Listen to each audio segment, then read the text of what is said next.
আছেন আপনারা? বুঝছি আপনারা ভালো আছেন।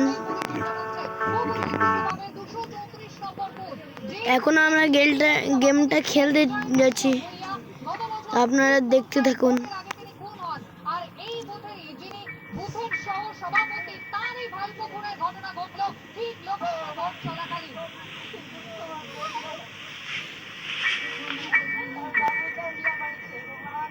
এইখানে এই বোতলটাকে আমাদেরকে নিয়ে নিতে হবে। দিয়ে পেছন দিকে সরে চলে এসো, এইখানে এসো,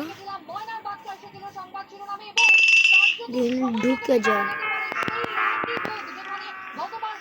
গ্রামে চলে এসেছি।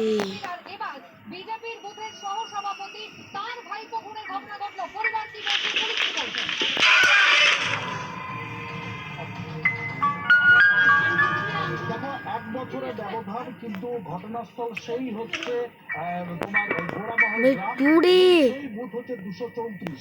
যে 234 নম্বর বুথের সভাপতি ছিলেন বিজয় কৃষ্ণ ভূঁইয়া, সেই 234 নম্বর বুথের যিনি সহসভাপতি বিজেপির গৌতম মিদ্যা, তার ভাইপোর কিন্তু আজকে ঝুলন্ত দেহ উদ্ধার হয়েছে।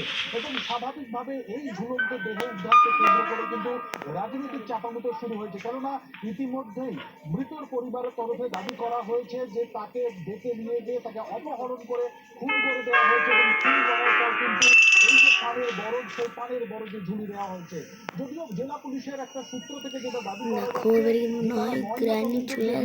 রিপোর্ট হাতে এলেই তারা বুঝতে পারবেন যে এটা খুনের ঘটনা নাকি এই মৃত্যুর পেছনে অন্য কোনো রহস্য রয়েছে। এবং তোমাকে জানিয়ে রাখি যে ভাই দেখো গ্রামে আবার খেপে গেল নাকি? ভাই গ্রানি খেপে গিয়েছে।